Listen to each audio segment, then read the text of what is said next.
প্রতিটা ম্যাচ, প্রতিটা মুহূর্ত, জয়ের উল্লাস, হারের নীরবতা, মাঠের খেলা, টেবিলের খেলা, আবেগ, অ্যাকশন আর বিশ্লেষণ। খেলা যেমন, খবর ঠিক তেমন। Welcome to star play. সঙ্গে আছি মামুনুর রশিদ। শুরুতে শিরোনাম। 23 বছর পর অস্ট্রেলিয়ার মাটিতে টেস্ট খেলতে যাচ্ছে টাইগাররা। বোলিং ইউনিটেই আস্থা রাখছেন শান্ত। অজিদের বিপক্ষে ভালো কিছু করার লক্ষ্য। ভারতের বাংলাদেশ সফর নিয়ে আশার আলো। বেঙ্গালুরুতে বিসিসিআই কর্তাদের সাথে আলোচনায় বসবেন তামিম। এক্সিলেন্স সেন্টার তৈরির পরিকল্পনা। অস্ট্রেলিয়া সফরে ইবাদতের বিশাল চ্যালেঞ্জ। স্লেজিং নিয়ে টাইগারদের সতর্ক করলেন হান্নান সরকার। আক্রমণাত্মক ক্রিকেটের পরামর্শ। ফিফা উইন্ডো শুরুর 5 দিন আগেই মাঠে গড়াবে সাফ। হামজা ফারহানকে ছাড়বে কি তাদের ক্লাব? টুর্নামেন্টের শুরু থেকে খেলা নিয়ে শঙ্কা।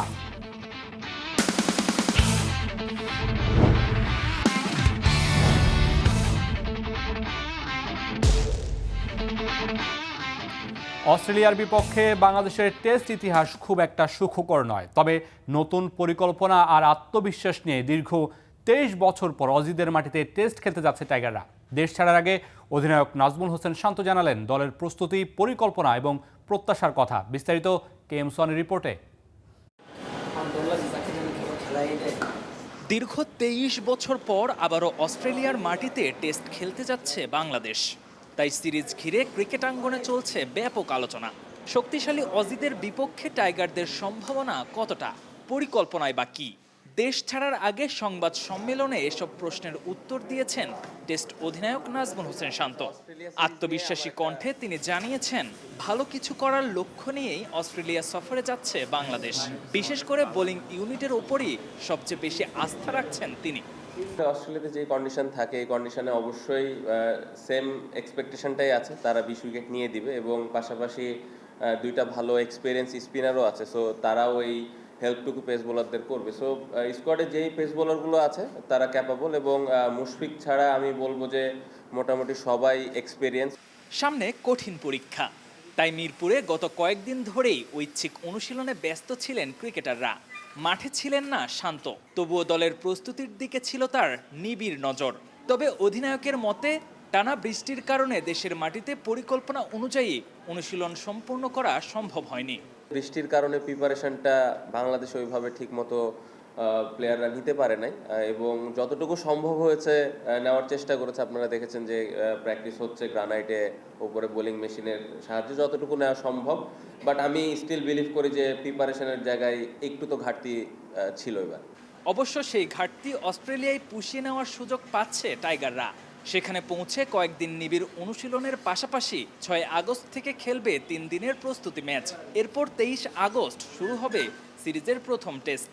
দ্বিতীয় ও শেষ টেস্ট মাঠে গড়াবে 22 আগস্ট। দীর্ঘ প্রতীক্ষার পর এই সফরে নিজেদের সেরাটা উজাড় করে দিতে মুখিয়ে আছে টাইগাররা। KM Soni, star play. Team ইন্ডিয়ার বাংলাদেশ সফর নিয়ে নতুন আশার আলো। বিসিবির বর্তমান পরিচালনা পর্ষদের তৃতীয় সভার পরদিনই ভারত সফরে গেলেন বোর্ড সভাপতি তামিম ইকবাল। আলোচনা করবেন বিসিসিআই এর ঊর্ধ্বতন কর্মকর্তাদের সঙ্গে। পরিদর্শন করবেন ভারতের বেঙ্গালুরুতে নির্মিত সেন্টার অব এক্সিলেন্স। এই মেগা প্রজেক্টের ডিজাইনেই পূর্বাঞ্চলের ক্রিকেট এক্সিলেন্স সেন্টার তৈরির পরিকল্পনা করছে তামিম। বিস্তারিত রেদওয়ান শাওনের রিপোর্টে।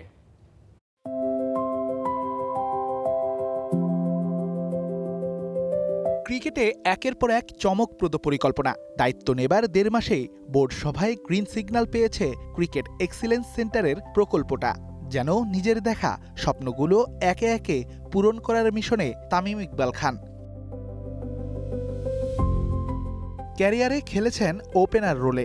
সামনে থেকে নেতৃত্ব দেওয়ার অভ্যেসটা তামিম ধরে রেখেছেন সভাপতি হয়েও। তাই তো বোর্ড সভার পরদিন ভারতের পথে বিসিবি প্রধান। কিন্তু হঠাৎ করেই কেন তামিমের এই ভারত সফর?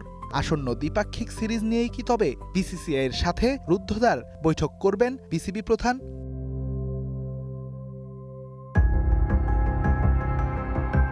সফরে প্রথমেই তামিমের গন্তব্য হবে ভারতের বেঙ্গালুরুতে অবস্থিত বিসিসিআই এর সেন্টার অব এক্সিলেন্সে। সদ্য নির্মিত 40 একরের বিশাল এই প্রজেক্ট ঘুরে দেখবেন তামিম ইকবাল, যেখানে আছে আন্তর্জাতিক মানের 3টি পূর্ণাঙ্গ মাঠ, 86টি প্র্যাকটিস পিচ, 16,000 বর্গফুটের অত্যাধুনিক জিমসহ স্পোর্টস সায়েন্স অ্যান্ড বায়োমেকানিক্স ল্যাবের মতো অসংখ্য অবকাঠামোগত সুবিধা। ভারতের এই প্রজেক্টের ডিজাইনেই পূর্বাচলে ক্রিকেট এক্সিলেন্স সেন্টার তৈরির পরিকল্পনা করছেন বিসিবি বস। তাই নিজে গিয়ে সশরীরে দেখে আসতে চান প্রজেক্টের পুরো ডিজাইন। তবে তামিমের এই সফরে আলোচনায় থাকতে পারে ভারতের সাথে দ্বিপাক্ষিক সিরিজ। গুঞ্জন আছে সেপ্টেম্বরে হতে যাওয়া এই সিরিজ মাঠে গড়াতে বিসিসিআইয়ের সাথে সশরীরে আলোচনায় বসতে পারেন বিসিবি সভাপতি। যদিও তামিমের দাবি, সিরিজের সবকিছুই নির্ভর করছে দুই দেশের সরকারের ওপর। আমি আলোচনা করছি বিসিসি এর সাথে, বিসিবি মেইলসের এক্সচেঞ্জ হচ্ছে। আমরা চেষ্টা করছি যে সব দিক থেকে, আমি আশা করি তারা আসবেন। বাট একটা জিনিস we need to all understand, আমি BCB and then I am BCB president everything, and there is also a line that I should never cross.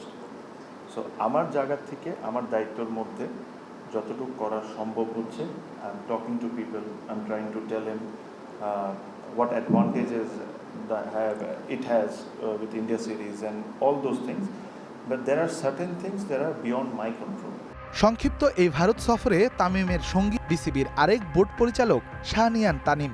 সফর শেষে হয়তো জানা যাবে কতটা সফল হয়েছে তামিমের ভারত ভ্রমণ। Redwan Shaon, star play, Dhaka. মিরপুরে অনুশীলনে ফিরেছেন ইবাদত হোসেন। অস্ট্রেলিয়ার উদ্দেশ্যে রওনা হওয়ার আগে রানিং ড্রিলে নিজের ফিটনেসের বার্তা দিয়েছেন এই ডানহাতি পেসার।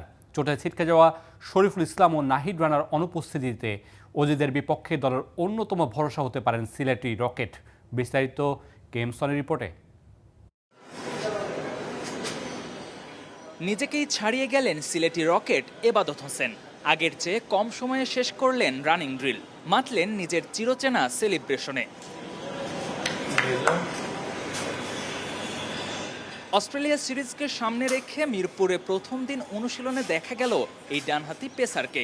স্বল্প সময়ের অনুশীলনে মূলত রানিং ড্রিলেই ব্যস্ত ছিলেন তিনি। ফাঁকে ফুটবল নিয়ে অনুশীলন করা পেসার হাসান মাহমুদ ও মুশফিক হাসানের সঙ্গে কথা বলতেও দেখা যায় ইবাদতকে।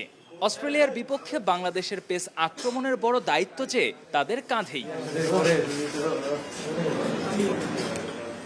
যদিও সন্তান সম্ভাবনা স্ত্রীর পাশে থাকতে বিসিবির কাছ থেকে ছুটি নিয়েছিলেন তিনি, তবে শরীফুল ইসলাম ও নাহিদ রানা চোটে পড়ার পর পরিস্থিতি বদলে যায়। দলের প্রয়োজন বিবেচনায় ইবাদতকে ফের দলে যোগ দেওয়ার অনুরোধ জানায় বিসিবি। জাতীয় দলের ডাকে সাড়া দিয়ে দ্রুতই মাঠে ফিরে এসেছেন এই অভিজ্ঞ পেসার। বাংলাদেশের হয়ে এখন পর্যন্ত 24টি টেস্ট খেলেছেন ইবাদত হোসেন। 37 ইনিংসে বল করে শিকার করেছেন 43 উইকেট। শুক্রবার দলের সঙ্গে অস্ট্রেলিয়ার উদ্দেশ্যে রওনা দেবেন এই ডানহাতি পেসার। অজিদের বিপক্ষে আসন্ন সিরিজে নিজের উইকেট সংখ্যা আরও সমৃদ্ধ করার সুযোগ থাকছে তার সামনে। কেএমসনি, স্টার প্লে। অস্ট্রেলিয়ার বিপক্ষে সিরিজের আগে অজি ক্রিকেটারদের স্লেজিং নিয়ে টাইগারদের সতর্ক করলেন সাবেক ওপেনার হান্নান সরকার। তবে তার বিশ্বাস, বাংলাদেশ দল এখন অনেক পরিণত।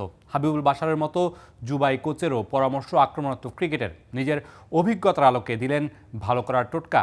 2003 অস্ট্রেলিয়া সফরে টাইগারদের হয়ে টপ রান গেটার হান্নান সরকারের সাক্ষাৎকার নিয়েছেন মাহবুব রিমন। 23 বছর পর আবারও অজিদের বিপক্ষে অ্যাওয়ে সিরিজ। বৈরী কন্ডিশনে সে সময় হান্নান করেছিলেন 2 টেস্টে 166 রান। দীর্ঘ বিরতির পর আবারও এই সফর যখন শ্বাস দূরত্বে, তখনও আলোচনায় এই ওপেনার করলেন সেই সিরিজের স্মৃতি রোমন্থন। প্রেশার ছিল, যাওয়ার আগে অনেক মানে একটা আলাদা প্রেশার কাজ করছিল যে আসলে এদের এগেনস্টে কীভাবে খেলবো অস্ট্রেলিয়া কন্ডিশনে। বাট লাক ফেভার করেছে নিশ্চিতভাবে। ভালো প্রিপারেশন, ওই সময় যতটুকু আমাদের ফ্যাসিলিটি ছিল সেটার মধ্যে আমি প্রিপারেশন নেওয়ার চেষ্টা করেছিলাম। দিন শেষে ক্রিকেটে সবসময় আমরা একটা জিনিস বলি যে লাকটাও লাগে। সো সেখানে হয়তো আমি সেভাবে ক্লিক করেছিল, রাকও ফেভার করেছিল, সব কিছু মিলেই পারফরমেন্সটা হয়েছিল। স্লেজিং আর অস্ট্রেলিয়া যেন একে অন্যের সমর্থক। টেস্টে যে মাত্রা বাড়ে আরও। 2003 সালে দু দলের ব্যবধান ছিল যোজন। তবে বর্তমানে ঘুচেছে তা। নর্মালি যে আমরা স্লেজিং যেটা বলি সেইভাবে না বলে এমনভাবে একটা কিছু কনভারসেশন বা কিছু কথা বলছিল যেটা হয়তো আমাকে মানে ছোট করার মতো, মানে ডিরেক্ট একটু হয় না যে গালি দেওয়া, সেই বিষয়টা না, কিন্তু একটু পিঞ্চ করে ওই টাইপের একটা কথা, সো টোন বা ওই ধরনের ভাষা ইউজ করেছিল। আমাদের প্লেয়াররা এখন সেই জায়গা থেকে অনেক এগিয়ে, মানে এই 23 বছরে বললাম না যে 23 বছর আগের বাংলাদেশ টিম আর 23 বছর পরে বাংলাদেশ টিমের কিন্তু অনেক পার্থক্য রয়েছে। এখন আমরা যথেষ্ট স্মার্ট ক্রিকেট খেলি, পারফরমেন্স আপস এন্ড ডাউন হতে পারে, ভালো খারাপ হতেই পারে। টাইগার নির্বাচক হাবিবুল বাশির সুমন কদিন আগেই জানিয়েছিলেন অজিদের বিপক্ষে আক্রমণাত্মক ক্রিকেট খেলার পরামর্শ তার, প্রায় অভিন্ন পরামর্শ হান্নান সরকারেরও। এই দল নিয়ে তার আশার আলো ভিন্ন এক কারণে। এখন কিন্তু আমরা চিন্তা করি আমরা অস্ট্রেলিয়ার সঙ্গে জিতবো। অস্ট্রেলিয়া নিশ্চিতভাবেই ভালো একটা দল, স্ট্রং দল হিসেবেই তারা স্কোয়াড দিয়েছে, বাট স্টিল আমরাও কিন্তু টেস্ট ক্রিকেটে অনেক এগিয়ে এসেছি 23 বছর আগের সঙ্গে কম্পেয়ার করলে। সো এখন কিন্তু আমরা ডিফারেন্ট মোটিভ নিয়ে যাচ্ছি। তখন আমরা যখন গিয়েছিলাম তখন আমরা ম্যাচটাকে কীভাবে 4 দিন বা নিতে পারি বা ড্র করতে পারি, ড্র আসলে অসম্ভবই ছিল অনেকটা, বাট কীভাবে আমরা ম্যাচটাকে লম্বা করতে পারি। বাট এবার কিন্তু আমরা যাচ্ছি কীভাবে আমরা ম্যাচটা জিতে আসতে পারি। সো এই যে 23 বছরের যে দূরত্বটা, সেই দূরত্বে কিন্তু আমাদের মানসিকতারও চেঞ্জ এসেছে। অজি কন্ডিশনে অন্য সবার মতো নাহিদ রানাকেও মিস করবেন হান্নান সরকার, তবে মেনে নিয়েছেন বাস্তবতা। এই দলকে নিয়ে হচ্ছেন ইতিবাচক। Mahbub Rimon, star play, Dhaka. FIFA window শুরুর 5 দিন আগে শুরু হবে সাফ চ্যাম্পিয়নশিপ। তাই প্রশ্ন উঠছে, বিদেশি লিগগুলোতে যে ফুটবলাররা খেলে তাদের টুর্নামেন্টের শুরু থেকেই পাওয়া যাবে তো? বিশেষ করে ইংলিশ লিগে খেলা 2 ফুটবলার হামজা চৌধুরী ও ফারহান আলী ওয়াহিদ সাফের শুরু থেকেই খেলবেন কিনা তা নিয়ে রয়েছে বেশ বড় শঙ্কা। সাফ চ্যাম্পিয়নশিপ শুরু হবে 4 নভেম্বর থেকে, আর ফিফার আন্তর্জাতিক বিরতি শুরু 9 নভেম্বর থেকে। ক্লাবগুলো ফিফার উইন্ডো ছাড়া ফুটবলারদের ছাড়তে বাধ্য নয়। আর এখানেই উঠছে বড় প্রশ্ন, সাফে বাংলাদেশের 2 শক্তির জায়গা হামজা চৌধুরী আর ফারহান আলী ওয়াহিদ। ইংলিশ লিগে খেলা এই 2 ফুটবলারকে ছাড়বে তো তাদের ক্লাব? ক্লাবের ইচ্ছের বাইরে হামজা বা ফারহানকে আনার সুযোগ নেই, তবে বাফুফে তাদের চেষ্টা শুরু করেছে এখন থেকেই। ক্লাব কিন্তু বাউন্ড না তাদেরকে ছাড়তে, এটাকে মেনে রেখে আমাদের কাজ করতে হবে। বাট সেটাকে মিটিগেট করার জন্য আমরা এখন জুলাই এখন থেকেই তাদেরকে পার্সোনাল ইনফর্ম করেছি, এবং যে মুহূর্তে তাদের ক্লাব চূড়ান্ত হবে তাদের ক্লাবকে আমরা অফিসিয়ালি জানাবো এবং রিকোয়েস্ট করবো যেন 3-4 দিন আগে তারা ছাড়তে পারে। দেন উইল সি কি হয় ইনশাআল্লাহ। যদি কোনো কারণে শুরুতেই এই 2 ফুটবলারকে না পাওয়া যায়, তাহলে উইন্ডো শুরুর পরের ম্যাচগুলোতে খেলানো হবে তাদের। মোস্ট লাইকলি ডিপেন্ড করে প্রিমিয়ার লিগে কারা খেলছে। অন্য যে লিগগুলো হয় ওটার টাইমিংটা একটু ফ্লেক্সিবল হয়তো বা, I am not sure. But যদি আসতে না পারে তাহলে তো ওদেরকে ছাড়াই খেলতে হবে। বাট যখন আসবে ইনশাল্লাহ, সো ওটার জন্য ইনফ্যাক্ট আমরাও ওয়েট করছি ফিক্সচারটা আউট হলে, যে ফিক্সচারটা কীরকম হয়। অ্যান্ড উই হোপ যে ফিক্সচারটা এমন করে হয় যেন থাকে না যে আপনার রিস্কি খেলাগুলো যেন উইন্ডোর ভিতরেই পড়ে। নভেম্বরের উইন্ডোতে বাংলাদেশের খেলার কথা ছিল লিথুনিয়ার সাথে, তবে সাফের কারণে তা সম্ভব হচ্ছে না। কিন্তু বাফুফে চাইছে পরবর্তীতে কোনো এক সময় ইউরোপের দেশটির বিপক্ষে খেলতে। নভেম্বরের পরে সামারে, কারণ তারপর তখন খুব ঠান্ডা পড়ে যায়, সামারে আমরা কখন আসতে পারি আমরা যেন তাদের সাথে নিয়মিত যোগাযোগ রাখি, এবং তাদের জেনারেল সেক্রেটারির সাথে আমাদের জেনারেল সেক্রেটারি একদম নিয়মিত যোগাযোগ আছে। তাদের নারী দলকেও আমরা ইনভাইট করেছি বাংলাদেশে আসার জন্য, সেটা একটা পসিবিলিটি আছে। ওমেন্স টিমটাকে কনসিডার করে অনেক সময়, বাট ওটা মানে এখন কোনো চূড়ান্ত হয়নি, but we are in close discussion. তো আমি বিশেষ করে এই বছর হয়তো হবে না, বাট আগামী বছর ডেফিনেটলি আমার একটা দৃঢ় বিশ্বাস লিথুনিয়া গিয়ে বাংলাদেশে খেলা হবে ইনশাআল্লাহ। সাফের আগে সেপ্টেম্বরে প্রস্তুতির জন্য দেশের মাটিতে আরও একটি টুর্নামেন্ট আয়োজনের কথাও ভাবছে বাফুফে। আমরা ভাবছিলাম এই উইকে পাবো, বাট এই উইকে যেহেতু উনি বাইরে ছিলেন। ইয়াসির আরাফাত সবুজ, star play, Dhaka. Bangladesh football দল কি তবে মরক্কোর মতোই বিশ্ব মঞ্চে চমক দেখাতে যাচ্ছে? ইউরোপে বেড়ে ওঠা অরিজিন ফুটবলারদের নিয়ে কি বাজিমাত করতে পারবে লাল সবুজরা? প্রবাসী প্রতিভাদের খুঁজে বের করতে বাফু কি প্রস্তুত? ড্রেসিং রুমে দেশীয় প্রবাসী ফুটবলারদের মনস্তাত্ত্বিক দূরত্ব দূর করে এক সুতোয় বাঁধতে পারবেন কোচ? রহমান পেয়ারের এক্সপ্লেনার।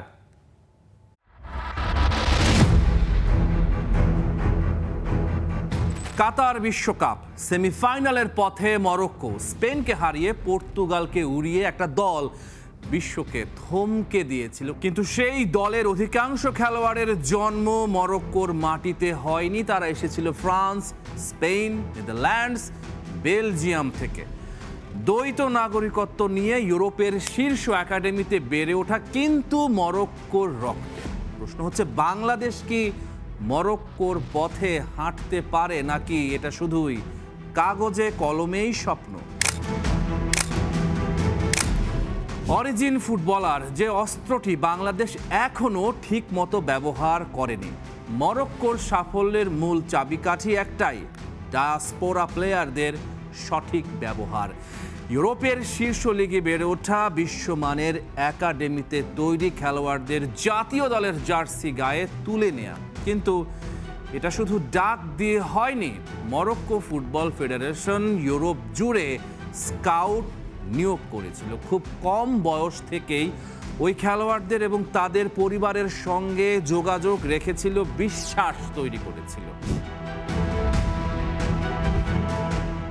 বাংলাদেশ এরই মধ্যে কিছু পথ দেখিয়েছে।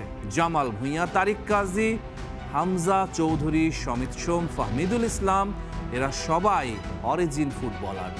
ফারহান আলী ওয়াহিদ, জায়ান হাকিম, তারাও আসছেন, কিন্তু এটা যথেষ্ট নয়। মরক্কোর মতো সুনির্দিষ্ট গ্লোবাল স্কাউটিং নেটওয়ার্ক গড়ে তুলতে হবে। ইউরোপ ও আমেরিকার যুব লিগে যে বাংলাদেশি বংশোদ্ভূত তরুণরা খেলছে, তাদের খুঁজে বের করতে হবে, তাদের পরিবারের সঙ্গে সম্পর্ক তৈরি করতে হবে। আর সবচেয়ে বড় কথা, ফিফা এবং এএফসির ছাড়পত্র, পাসপোর্ট ও নাগরিকত্বের জটিলতা যেন আমলাতান্ত্রিক খাঁড়ায় আটকে না যায়, সেজন্য একটা স্থায়ী আইনি প্যানেল থাকতে হবে। কারণ একটা জিনিস মাথায় রাখতে হবে, এই খেলোয়াড়দের জন্য কেবল বাংলাদেশি অপেক্ষা করবে না, সময় ফুরিয়ে যাওয়ার আগেই দরজায় কড়া নাড়তে হবে। ঘরোয়া কাঠামো শুধু প্রবাসী এনে হবে না। মরক্কো কিন্তু শুধু ইউরোপের খেলোয়াড়দের উপর নির্ভর করেনি, তারা দেশের ভেতরে প্রায় 1.8 বিলিয়ন ইউরো বিনিয়োগ করেছে। উন্নত স্টেডিয়াম, হাইটেক মেডিকেল সেন্টার, বিশ্বমানের একাডেমি সবই তৈরি করেছে।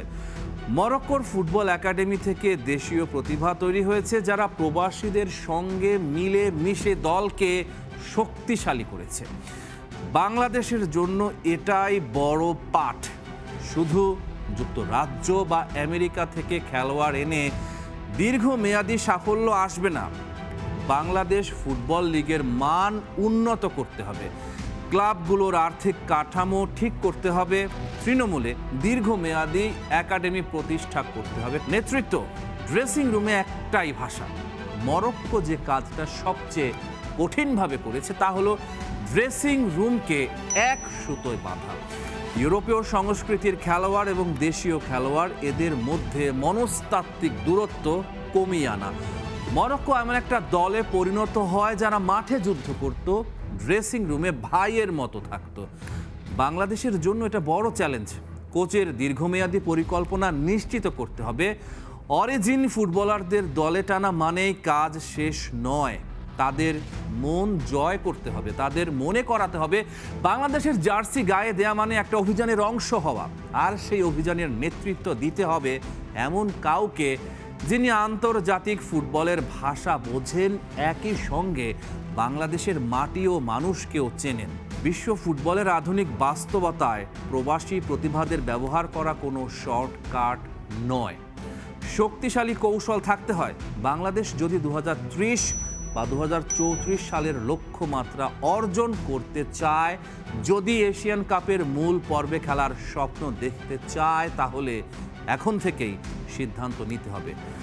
গ্লোবাল স্কাউটিং নেটওয়ার্ক গড়ে তুলতে হবে, আইনি জটিলতা দূর করতে হবে, ঘরোয়া অবকাঠামোতে বিনিয়োগ করতে হবে, আর সবচেয়ে বড় কথা, সরকারের সক্রিয় ভূমিকা নিশ্চিত করতে হবে। মরক্কোর পেছনে ছিল তাদের সরকারের বিনিয়োগ ও রাজনৈতিক ইচ্ছাশক্তি। বাংলাদেশেও সেটা সম্ভব। ফুটবল আর শুধু খেলা নয়, এটা জাতীয় পরিচয়, এটা অর্থনীতি। বিশ্বের কাছে নিজেকে তুলে ধরার সবচেয়ে শক্তিশালী মঞ্চ। মরক্কো পেরেছে, কেন বাংলাদেশ পারবে না? শুধু ইচ্ছাশক্তি আর সঠিক পরিকল্পনার অভাব। আর সেই অভাব যদি দূর হয়, তাহলে হয়তো একদিন বাংলাদেশের লাল সবুজ জার্সি গায়ে ইউরোপের শীর্ষ লিগে খেলা কোনো স্ট্রাইকারের গোলে আমরাও বিশ্বকাপের মঞ্চে চিৎকার করতে পারবো। Rahman pair, star play. খেলা থামবে না, খবরও না, তাও বিদায় নিচ্ছি আজকের মতো। স্টেডিয়াম।